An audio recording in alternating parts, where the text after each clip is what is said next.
আসসালামু আলাইকুম, স্বাগত জানাচ্ছি আরটিভি সন্ধ্যার সংবাদে। আপনাদের সাথে আছি আমি ফারজানা তানি এবং সেই সাথে রয়েছে আমি নুসরাত সুজানা। রাজধানীর যাত্রাবাড়ির মাহমুদুর রহমান মোল্লা কলেজের শিক্ষার্থীদের সঙ্গে সোহরাওয়ার্দী ও কবি নজরুল কলেজের শিক্ষার্থীদের ব্যাপক সংঘর্ষ হয়েছে। বিক্ষুব্ধ শিক্ষার্থীরা মাহবুবুর রহমান কলেজে ব্যাপক ভাঙচুর চালায়। এ ঘটনায় দুপক্ষের অন্তত 50 শিক্ষার্থী আহত হন। 5 ঘন্টারও বেশি সময় বন্ধ থাকার পর ডেমরা সড়কে যান চলাচল শুরু হয়েছে। পরিস্থিতি নিয়ন্ত্রণে যৌথ বাহিনী মোতায়েন আছে। রফিকুল ইসলাম ও তাইমুল ইসলাম রায়হানের সহায়তায় দীপ্ত চন্দ্র পাল জানাচ্ছেন বিস্তারিত।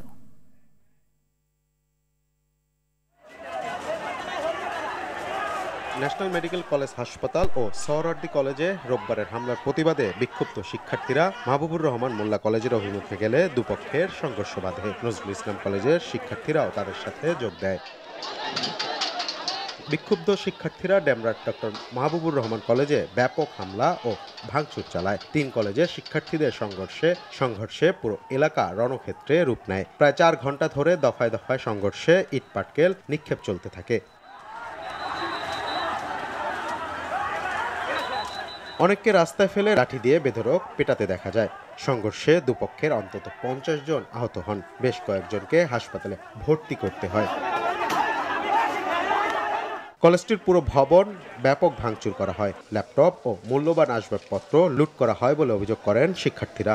কম্পিউটার নিচে আমাদের কলেজের এই যে কেবিন বক্সে টাকা ছিল 100 কোটি টাকা ছিল, সব নিচে সব 3 কোটি টাকা পারক্সাইড একভাবে ছেড়ে দিয়েছে।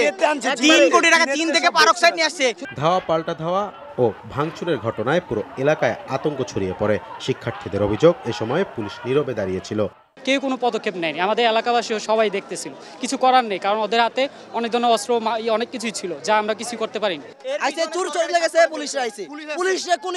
ঘটনা সুষ্ঠু তদন্ত করে বিচারের দাবি জানান ডক্টর মাহবুবুর রহমান কলেজের অধ্যক্ষ মোহাম্মদ ওবায়দুল্লাহ নয়ন। এটা একটা ঢাকার সবচেয়ে একটা ভালো প্রতিষ্ঠান, টপ 10 প্রতিষ্ঠান, এবং এটাকে ধ্বংস করার জন্য একটি কুচক্রী মহল সবসময় তৎপর থাকতো, এবং এইটার একটা সুবিধা তারা নিয়েছে। বিভিন্ন ছাত্রদের মধ্যে লেখাপড়া বাদ দিয়ে এই ধরনের অপকর্মে জড়িত এটা একটি চক্র দেশে চলছে।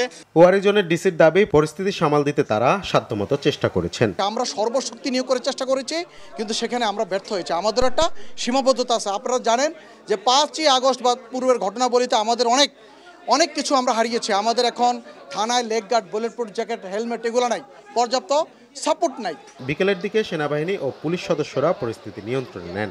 এলাকায় 6 প্লাটুন বিজিবি মোতায়েন করা হয়েছে। বিকেল 5টার পর সড়কে যান চলাচল শুরু হয়। দীপ্তচন্দ্র পাল, আরটিভি, ঢাকা। দর্শক, এই মুহূর্তে ডক্টর মাহবুবুর রহমান কলেজের সামনে আছেন সহকর্মী শরীয়ত খান, সরাসরি যুক্ত হচ্ছেন তিনি আমাদের সাথে। শরীয়ত,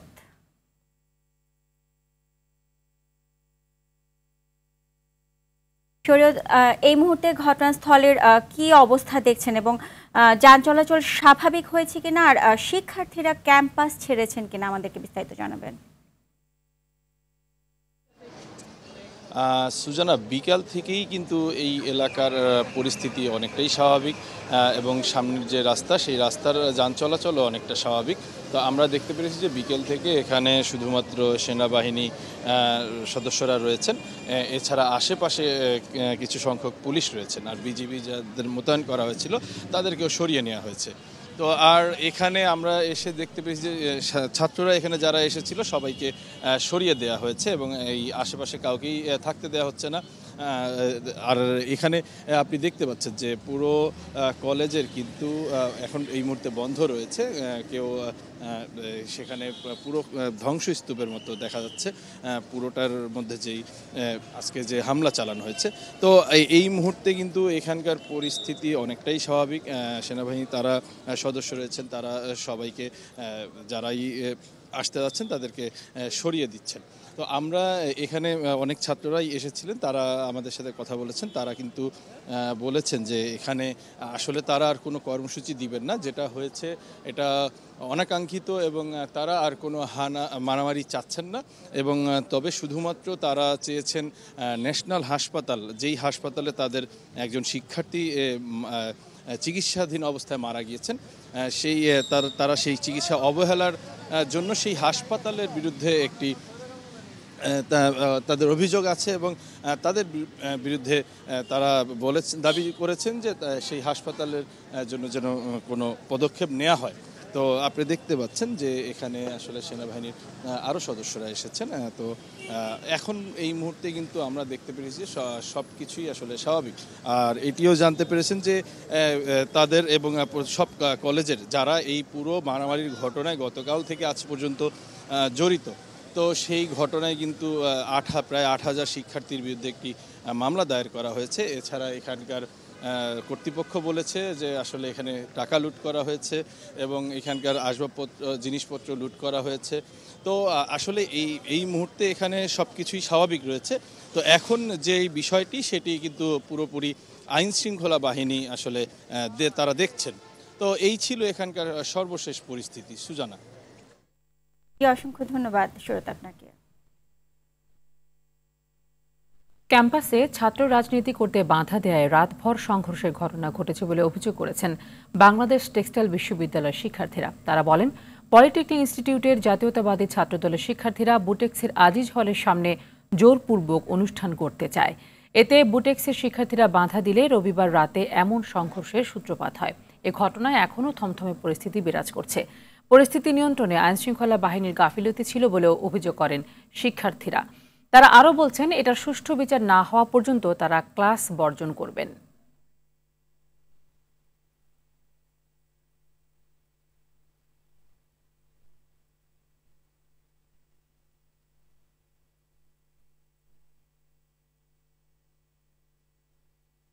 ঢাকা মহানগর এলাকায় ব্যাটারি চালিত অটোরিকশা চলাচল বন্ধে হাইকোর্টের দেয়া আদেশ 1 মাসের জন্য স্থগিত করেছে চেম্বার আদালত।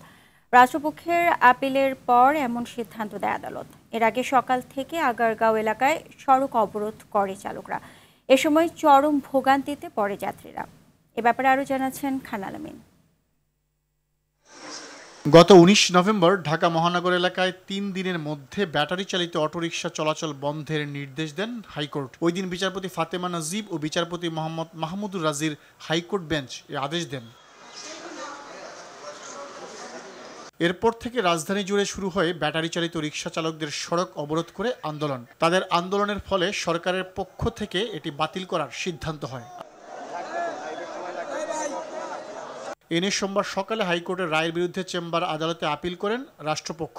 শুনানি শেষে হাইকোর্টের দেয়া আদেশ 1 মাসের জন্য স্থগিত করেছে চেম্বার আদালত। যারা এই ব্যাটারি চালিত রিকশার উপরে জীবন নির্বাহ করে তাদের বিষয়টিও আমাদেরকে অত্যন্ত মানবিকভাবে দেখতে হবে।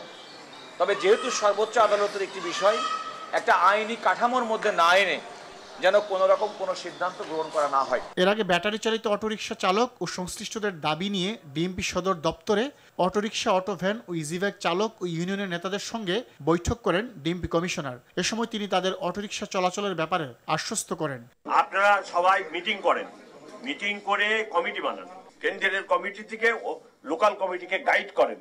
আপনারা যারা চাঁদাবাজি করে ওদেরকে বলেন যে খবরদার এই কাম করতে যাবে না। পুলিশের তরফ থেকে আমি সব ধরনের সহযোগিতা, আমার ওসি থাকবে সেখানে, আমার ওসি যদি এই কাজে সহযোগিতা না করে সে নাই হয়ে যাবে। এই চাঁদাবাজি বন্ধ হতেই হবে। এদিকে রাজধানীতে অটোরিকশা বন্ধের প্রতিবাদে বেলা 11টা থেকে আগারগাঁও সড়ক অবরোধ করে অটোরিকশা চালকরা। এ সময় চরম ভোগান্তিতে পড়েন সাধারণ যাত্রীরা। দারোয়ানের মধ্যে আনসার বাহিনীরা এরা আমরা দেখতে পারে না, রিস্কাটা লয়ে গেলে আমরা বাইরে দিয়ে ধাক্কা কেদা দেয়া এমন খারাপ ব্যবহার করে। টাড়াতে নামছি, অসল মানুষ, হাত পাচাতে খাইতেছি না, কর্ম করে খাইতেছি, কোনো মানে যাত্রী বলে আমরা কি করাম স্যার। প্রশাসনের আশ্বাসের ফলে দুপুর 2:30টার দিকে সড়ক ছেড়ে চলে যান ব্যাটারি চালিত অটোরিকশা চালকরা। খান আলামিন, RTV, ঢাকা। থ্রি হুইলার ও সমজাতীয় মোটরযানের সুষ্ঠু ব্যবস্থাপনা ও নিয়ন্ত্রণ নীতিমালা 2021-এর খসড়া চূড়ান্ত করে গেজেট প্রকাশের সুপারিশ করেছে যাত্রী কল্যাণ সমিতি। সকালে রাজধানীর সেগুনবাগিচায় রিপোর্টার্স ইউনিটিতে সংবাদ সম্মেলনে যাত্রী কল্যাণ সমিতির মহাসচিব মোহাম্মদ মোজাম্মেল হক চৌধুরী ব্যাটারি চালিত রিকশা নিবন্ধন দেওয়ার সুপারিশও করেন। 8 দফা সুপারিশে ব্যাটারি চালিত রিকশা ও যন্ত্রাংশ আমদানি নিষিদ্ধের কথা বলেন মোজাম্মেল হক। রিকশা, ব্যাটারি চালিত রিকশা ও ইজি বাইক সংগ্রাম পরিষদের নেতারা সহ পরিবহন সংশ্লিষ্টরা সংবাদ সম্মেলনে বক্তব্য রাখেন। তত্ত্বাবধানে প্রতিটি অটোরিকশার বডি মডিফাই করে সড়ক নিরাপত্তায় ঝুঁকিমুক্ত নিশ্চিত করে সার্টিফাই সহ নিবন্ধন প্রদান করতে হবে। দেশের সকল সিটি কর্পোরেশন, পৌরসভা ও উপজেলা পরিষদের মাধ্যমে বিআরটিএর নিয়ন্ত্রণে তাদের আওতাধীন স্ব এলাকায় ব্যাটারি চালিত রিক্সা, ইজি বাইক রিক্সা নিবন্ধন প্রদান করতে হবে। গাজীপুরে চন্দ্রা নবীনগর সড়ক ফের অবরোধ করেছে বেক্সিমকো ইন্ডাস্ট্রিয়াল পার্কের শ্রমিকরা। এতে ওই সড়কে সব ধরনের যান চলাচল বন্ধ হয়ে যায়, ফলে দুর্ভোগে পড়তে হয়েছে দূরপাল্লার যাত্রীদের। শ্রমিক অসন্তোষের কারণে আশেপাশের কারখানা ছুটি ঘোষণা করা হয়। শ্রমিকরা জানায়, গেল সপ্তাহে বকেয়া বেতনের দাবিতে তারা আন্দোলনে নামে। পরে রোববার বেতন পরিশোধের আশ্বাস দিলে তারা অবরোধ তুলে নেয়, কিন্তু নির্ধারিত সময়ে বেতন পরিশোধ না করায় তারা আবার সড়ক অবরোধ কর্মসূচি দিয়েছে। গাজীপুর শিল্প পুলিশের পরিদর্শক রাজীব হোসেন জানান, শ্রমিকদের অনেকে বেতন পেলেও কিছু শ্রমিক এখনো পায়নি। তাদের বুঝিয়ে সড়ক থেকে সরানোর চেষ্টা করা হচ্ছে।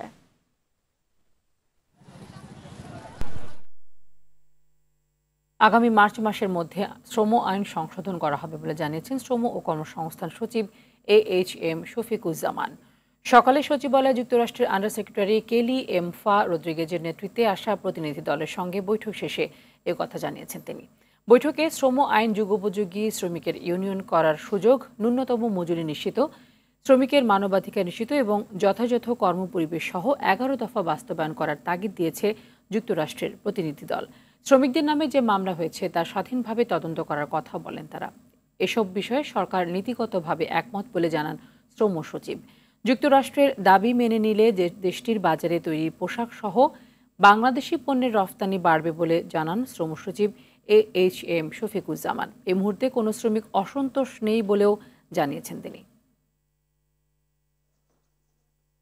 2025 এর যে মার্চে, তার আগে আমরা লেবার অ্যাক্ট যেটা আছে সেই লেবার অ্যাক্টটা আমরা অ্যামেন্ড করব, যেটি আপনারা জানেন অন প্রসেসে আছে, এবং সেখানে ILO রোড ম্যাপ এগুলো সব কিছুই সেখানে রিফ্লেকশন থাকবে। আমরা 18 পয়েন্ট দিয়েছি, সেই 18 পয়েন্টের মধ্যে লেবারের যে ইস্যুগুলো আছে এবং আমাদের রোড ম্যাপ প্লাস আমাদের 11 পয়েন্ট, এই সব কিছুই কিন্তু ওখানে আমরা ট্রান্সলেট করেছি, এবং এটি আজকের যে ডেলিগেশন, US ডেলিগেশন, তারা হাইলি অ্যাপ্রিসিয়েট করেছে। রাজধানীতে বিনা সুদে লাখ থেকে কোটি টাকা পর্যন্ত লোন দেওয়া হবে। প্রাথমিকভাবে 1000 টাকা দিয়ে শাহবাগে আসতে হবে। যত বেশি টাকা দিয়ে রেজিস্ট্রেশন, তত বেশি মিলবে ঋণ। এমন প্রলোভনে রোববার রাত থেকে সারা দেশের নিম্ন আয়ের মানুষ বাস যোগে রাজধানীর TSCতে আসেন।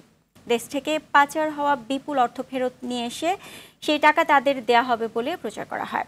তবে খবর পেয়ে ছাত্র জনতা, পুলিশ শাহবাগ এবং TSCতে বাস আটকে তাদের ফেরত পাঠিয়ে দেন। অর্থের প্রলোভন দিয়ে ঢাকায় লোক জমায়েতের মাধ্যমে অরাজকতা চেষ্টার অভিযোগে বিভিন্ন স্থানে চেকপোস্ট বসিয়ে তল্লাশি করে 92 জনকে আটক করেছে পুলিশ। টাঙ্গাইলের ভূয়াপুর থেকে ঢাকায় সমাবেশে নেওয়ার সময় 13 জনকে আটক করে পুলিশ। ঢাকা আরিচা মহাসড়কের ধামরাইয়ে চেকপোস্ট বসিয়ে যানবাহনে তল্লাশি চালিয়েছে। অহিংস গণঅভ্যুত্থান বাংলাদেশ ব্যানারে 2টি বাস আটকে 57 নারী, 17 পুরুষ ও 5 শিশুকে থানা হেফাজতে নিয়েছে সাভার মডেল থানা পুলিশ।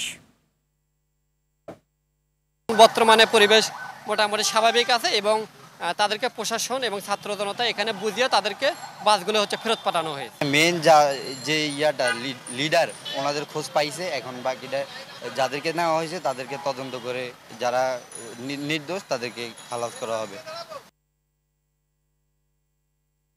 সড়ক অবরোধ না করে শিক্ষার্থীদের ন্যায্য দাবি নিয়ে তার কাছে আসার আহ্বান জানিয়েছেন শিক্ষা উপদেষ্টা ডক্টর ওয়াহিদুদ্দিন মাহমুদ। তিনি বলেন, ন্যায্য দাবি নিয়ে আসলে পূরণ করা হবে। জাতীয় অর্থনৈতিক পরিষদের নির্বাহী কমিটির সভা শেষে তিনি এসব কথা বলেন।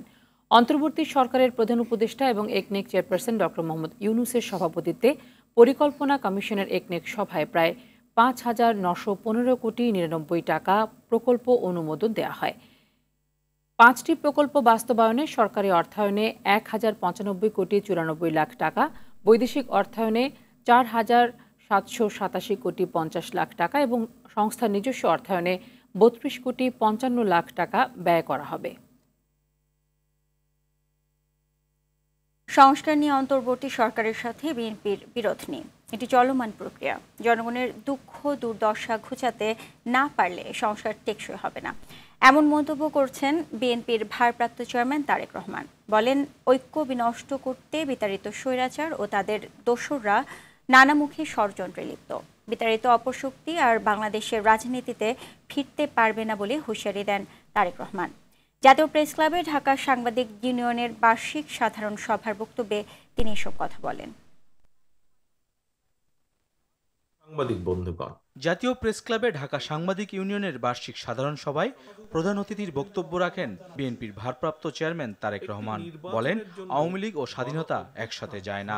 ফ্যাসিবাদ সরকারের সময় সাংবাদিকতার বস্তুনিষ্ঠতা প্রায় হারিয়ে গিয়েছিল।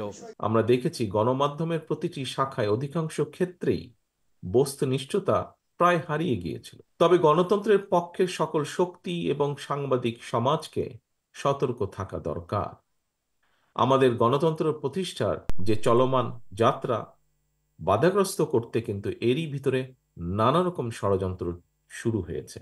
অপশক্তি দেশের ভেতরে এবং বাইরে থেকে বাংলাদেশের পক্ষের শক্তির মধ্যে ভুল বোঝাবুঝি সৃষ্টির পায়তারায় লিপ্ত হয়েছেন। জনগণের আদালতে বিচার নিশ্চিত করা গেলে বিতাড়িত স্বৈরাচার আর মাথাচাড়া দিতে পারবে না বলেও মন্তব্য করেন বিএনপির ভারপ্রাপ্ত চেয়ারম্যান। পলাতক মাফিয়া খুনিদের পুনর্বাসন ঠেকাতে তাদেরকে একদিকে আদালতে বিচারের মুখোমুখি করা প্রয়োজন, অপরদিকে তাদেরকে অবশ্যই জনগণের আদালতের রাজনৈতিক বিচারে প্রত্যাখ্যাত হওয়ার পরিস্থিতিতেও ফেলতে হবে। আমি দৃঢ়ভাবে বিশ্বাস করি গণবিরোধী বিতাড়িত অপশক্তি বাংলাদেশের রাজনীতিতে আর মাথা তুলে দাঁড়াতে সক্ষম হবে না। তারেক রহমান বলেন, যৌক্তিক সংস্কারের পাশাপাশি নির্বাচনের ব্যবস্থা জরুরি। যারা বলেন নির্বাচন আগে নাকি সংস্কার আগে, তাদের উদ্দেশ্য ভিন্ন। সংস্কার কার্যক্রম নিয়ে অন্তর্বর্তীকালীন সরকারের সঙ্গে বিএনপির কোনো বিরোধ নেই। সংস্কার আগে নাকি নির্বাচন আগে, যারা এ ধরনের প্রশ্ন তুলে জনমনে বিভ্রান্তি সৃষ্টির অপচেষ্টায় লিপ্ত হয়েছেন, তাদের উদ্দেশ্য কিন্তু ভিন্ন।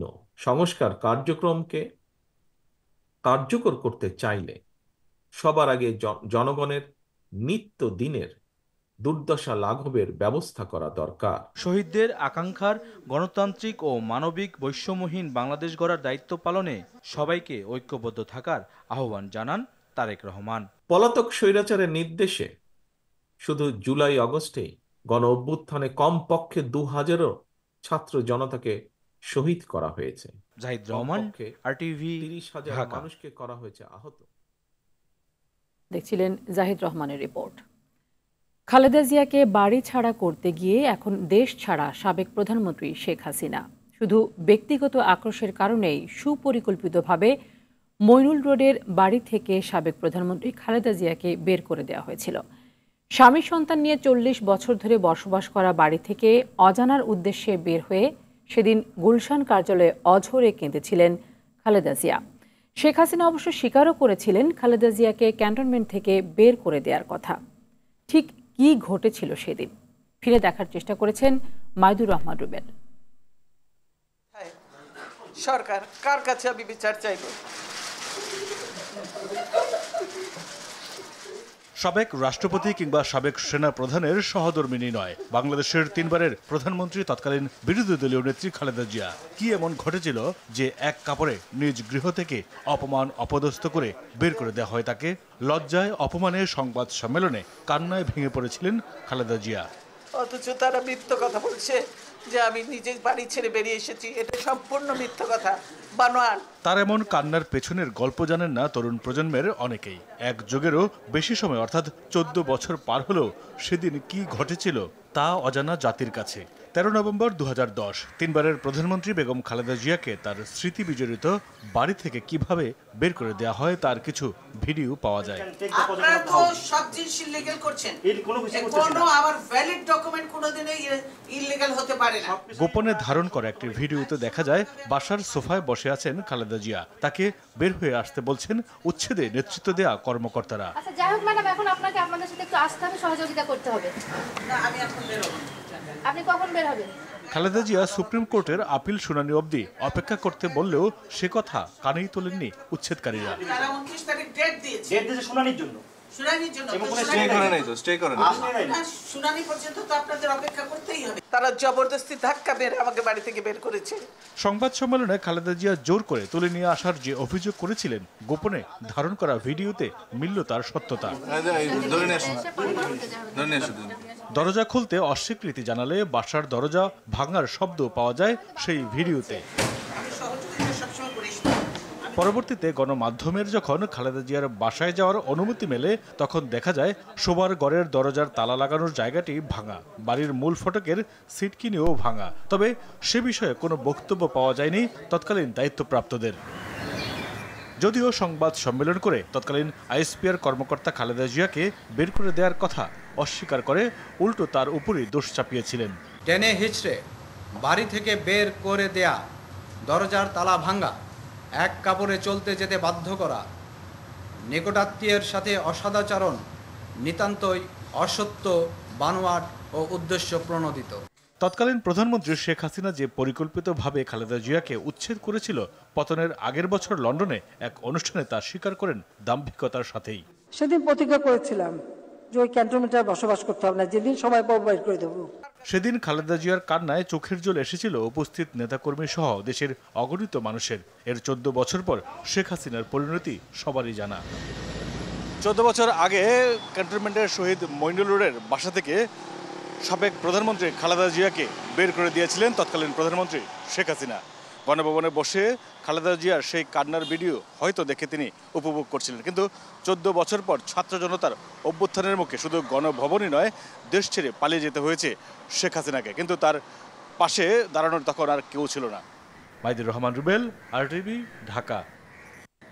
আন্তর্জাতিক অপরাধ ট্রাইব্যুনালের সংশোধিত আইনে বিচার করা যাবে 3 বাহিনীর সঙ্গে পুলিশ ও র্যাবের।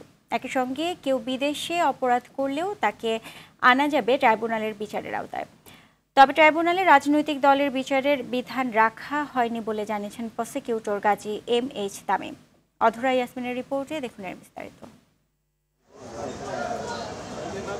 আন্তর্জাতিক অপরাধ ট্রাইব্যুনাল প্রতিষ্ঠার পর থেকে এই আইন নিয়ে বিতর্ক ছিল দেশে বিদেশে। বিতর্কিত এই আইনকে যুগোপযোগী ও আন্তর্জাতিক মানসম্মত করতে মতামত নেওয়া হয় আইন বিশেষজ্ঞদের। আলোচনায় ছিল জুলাই গণহত্যায় জড়িত দল হিসেবে আওয়ামী লীগের বিচার নিয়েও, যদিও সংশোধিত অধ্যাদেশে দলের বিচার নিয়ে কিছুই উল্লেখ করা হয়নি। আন্তর্জাতিক অপরাধ ট্রাইব্যুনাল 1973 অ্যাক্ট সংশোধন অধ্যাদেশ নিয়ে সোমবার গণমাধ্যমে প্রসিকিউটর গাজী মনোহর হোসেন তামিম বলেন, ত্রুটিপূর্ণ আইন সংশোধনের মাধ্যমে উভয় পক্ষের ন্যায় বিচার নিশ্চিত করা হবে। আসামি ও রাষ্ট্রপক্ষ চাইলে বার কাউন্সিলের অনুমোদন সাপেক্ষে বিদেশি আইনজীবী নিয়োগ করতে পারবে, সেই বিধানও রাখা হয়েছে এই অধ্যাদেশে। বাংলাদেশের অভ্যন্তরে থেকে অথবা বাংলাদেশের বাইরে যে কোনো টেরিটরিতে থেকে যদি বাংলাদেশের ক্রাইমস এগেইনস্ট হিউম্যানিটি বা জেনোসাইড করা হয়, তাহলে তাকে বিচার করা যাবে। আবার বাংলাদেশের অভ্যন্তরে থেকে যদি কোনো বিদেশিও এ ধরনের অপরাধ করে থাকে, তাকেও বিচার করা যাবে। আগে আইনের সংজ্ঞায় টর্চার, কনফাইনমেন্ট অ্যান্ড অ্যাবডাকশন সব মিলিয়ে গুমের একটা ব্যাখ্যা ছিল। এখন আন্তর্জাতিক আইনে যেটা আছে সেটা হলো ফোর্সফুল ডিসঅ্যাপিয়ারেন্স। এক প্রশ্নের জবাবে প্রসিকিউটর বলেন, নতুন এই অধ্যাদেশে বিচার করা যাবে 3 বাহিনীর সঙ্গে পুলিশ ও র্যাবের। ভুক্তভোগীদের ক্ষতিপূরণ দেওয়ার আদেশ দিতে পারবে ট্রাইব্যুনাল। এছাড়া মানবতা বিরোধী অপরাধ করলে বিদেশিদেরও বিচার করতে পারবে ট্রাইব্যুনাল। পলিটিক্যাল পার্টির ট্রায়ালের জন্য কোনো সেকশন রাখা হয়নি। আইন শৃঙ্খলা বাহিনীর ব্যাপারে আগে ছিল যে কোনো আর্মড ফোর্সের এগেইনস্টে এখানে ট্রায়াল করা যাবে, সেই শব্দটা এখন পরিবর্তন করে ওখানে member of the disciplinary force, disciplinary ফোর্সের মধ্যে 3 বাহিনীর সাথে পুলিশ, র্যাব, বিজিবি এবং কোনো গোয়েন্দা সংস্থা সহ আনসার বাহিনীকেও এখানে যুক্ত করা হয়েছে। শুধু তাই নয়, জাতিসংঘের বিভিন্ন সংস্থা, আন্তর্জাতিক মানবাধিকার সংগঠনগুলোর বিচার পর্যবেক্ষণের অধিকার নিশ্চিত করা হয়েছে নতুন অধ্যাদেশে বলেও জানান তিনি। সংশোধনীটা 2009 সাল থেকে। অধরা ইয়াসমিন, RTV, ঢাকা। আগামী 1 মাসের মধ্যে 7-এর 6 ধারা বাতিল সহ 5 দফা দাবি না মানলে কঠোর কর্মসূচি দেওয়ার হুঁশিয়ারি দিয়েছে cable operator association of Bangladesh, COAB. সোমবার রাজধানীর লেডিস ক্লাবে 2023-24 অর্থ বছরে বার্ষিক প্রতিবেদন তুলে ধরে এসব হুঁশিয়ারি দেন কোয়াব সভাপতি, সাধারণ সম্পাদক ও অন্যান্য নেতৃবৃন্দ। আরও জানাচ্ছেন শাকিলা করিম। সোমবার রাজধানীর লেডিস ক্লাবে বর্তমান কার্যনির্বাহী কোয়াব কমিটির সভাপতি ABM সাইফুল হোসেন সোহেল ও সাধারণ সম্পাদক সৈয়দ মোশাররফ আলী চঞ্চল সহ কোয়াবের নেতৃবৃন্দ 2023-24 অর্থ বছরের বার্ষিক প্রতিবেদন তুলে ধরেন। এ সময় আয় ব্যয়ের হিসাবও তুলে ধরেন তারা। কার্যক্রমের দ্বিতীয় অধিবেশনে কেবল টিভি ব্যবসার বর্তমান প্রেক্ষাপট ও করণীয় শীর্ষক আলোচনা মতবিনিময় সভায় নানা অসঙ্গতির কথা তুলে ধরেন কেবল অপারেটররা। ইন্টারনেট প্ল্যাটফর্মগুলো এবং ওটিটি প্ল্যাটফর্মগুলো ফ্রি অফ কস্টে চ্যানেলগুলো গ্রাহকের বাসায় পৌঁছে দিচ্ছে, যেটি আমাদের ব্যবসা ধ্বংস করার জন্য মূল লক্ষ্য। এ সময় কোয়াব কমিটির সভাপতি ABM Saiful Hossain Sohel cable TV act 2006 অনুযায়ী ওটিটি লিনিয়ার টিভি চ্যানেলের সম্প্রচার বন্ধ, বিটিভির লাইসেন্স ফি কমানো সহ 5 দফা দাবি তুলে ধরেন। যে কেবল টিভি সার্ভিসটি প্রচার করা হচ্ছে বিটিআরসি কর্তৃক অনতিবিলম্বে সেটা বন্ধ করতে হবে। বিটিআরসি কর্তৃক প্রণীত 7-6 দ্বারা বাতিল করতে হবে। বিটিভির যে বর্ধিত লাইসেন্স ফি সেটাকে পুনর্নির্ধারণ করতে হবে। এই 5টি দাবির ব্যাপারে আমরা সরকারকে আগামী 1 মাস সময় দিব। সাধারণ সম্পাদক সৈয়দ মোশাররফ আলী চঞ্চল বলেন, বর্তমান রাজনৈতিক পরিস্থিতি কিছুটা নাজুক, ধৈর্য ধরে পরিস্থিতির মোকাবেলা করা জরুরি। ইচ্ছা করলেই কিন্তু এখন সবকিছু করা যাচ্ছে না, আমাদের একটু ধৈর্য ধারণ করে সময়ের জন্য অপেক্ষা করতে হবে। যে ব্যবসাগুলো দখল হয়ে যাচ্ছে সেই ব্যাপারেও আমরা নাইব সাহেবের সঙ্গে আলাপ করেছি, উপদেষ্টার সঙ্গে। উনি শুনলেন এবং আমাদেরকে একটি মেসেজ দিলেন, কারা কারা করছে তাদের নামের তালিকা করে আমাকে পাঠিয়ে দেন। এ সময় কোয়াব প্রতিষ্ঠাতা সভাপতি SM Anwar Parvez pay channel ডিস্ট্রিবিউটরদের বিরুদ্ধে দ্রুত ব্যবস্থা নেওয়ার আহ্বান জানান। শাকিলা করিম, RTV, ঢাকা। কক্সবাজারের টেকনাফের সৈকতে গোসল করতে নেমে নিখোঁজ 2 শিশুর মরদেহ 15 ঘণ্টা পর উদ্ধার করেছে পুলিশ। সকালে খবর পেয়ে সদর উপজেলার লেঙ্গুরবিল লম্বরীঘাট এলাকা থেকে ভাসমান মরদেহ দুটি উদ্ধার করা হয়। এরা হলো খুনকার পাড়ার নজরুল ইসলাম এবং ইমরান হোসেন। তারা দুজনেই মাদ্রাসার ছাত্র। গতকাল দুপুরে 3 শিশু সৈকতে খেলা শেষে গোসলে নেমে নিখোঁজ হয়। পরে একজনের মরদেহ উদ্ধার হলেও 2 শিশু নিখোঁজ থেকে যায়। পুলিশ, দমকল কর্মী ও স্থানীয় জেলেরা মরদেহ উদ্ধারের চেষ্টা করলেও রাত হয়ে যাওয়ায় তা সম্ভব হয়নি।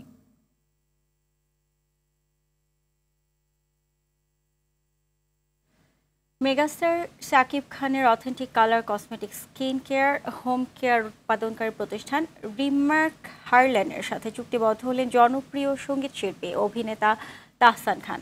বিকেলে রাজধানীর একটি অভিজাত হোটেলে আয়োজিত এক আড়ম্বরপূর্ণ অনুষ্ঠানে এই চুক্তি স্বাক্ষরিত হয়।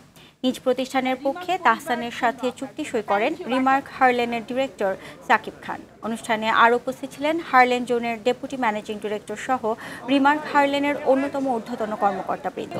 তাহসান বলেন, দেশের মানুষকে নকল ও ভেজাল পণ্যের করাল গ্রাস থেকে মুক্তি দিতে রিমার্ক হারল্যান্ডের এই প্রচেষ্টার সাথে যুক্ত হতে পেরে আমি গর্বিত।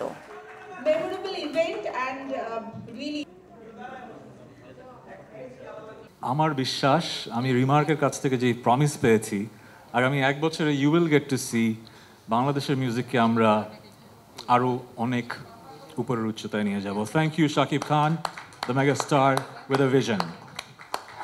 পাকিস্তানের সাবেক প্রধানমন্ত্রী ইমরান খানের মুক্তির দাবিতে উত্তাল হয়ে উঠেছে গোটা দেশ। এরই মধ্যে 5 সংসদ সদস্য সহ তেহরিক ইনসাফের কয়েক হাজার সমর্থককে গ্রেপ্তার করেছে পুলিশ। এছাড়া বিক্ষোভ দমাতে রোববার রাজধানী ইসলামাবাদে নিরাপত্তা লকডাউন জারি করেছে প্রশাসন। বন্ধ করা হয়েছে ইন্টারনেট পরিষেবাও। পুলিশ জানিয়েছে, কোথাও গণজমায়েত হলে তাদের গ্রেপ্তার করা হবে। এদিকে ইমরান খানের সমর্থকদের দাবি, নির্বাচনে জালিয়াতি করে ক্ষমতায় এসেছেন শেহবাজ শরীফ সরকার। তাই সরকারের পদত্যাগ এবং ইমরান খান সহ অবৈধভাবে গ্রেপ্তার হওয়া দলের অন্যান্য নেতাকর্মীদের মুক্তির দাবিতে বিক্ষোভের ডাক দেয় দলটি। সন্ধ্যার সংবাদ এ পর্যন্তই। রাতের সংবাদ 11:15টায় দেখার আমন্ত্রণ রইল। এতক্ষণ সাথে থাকার জন্য ধন্যবাদ সবাইকে। ধন্যবাদ।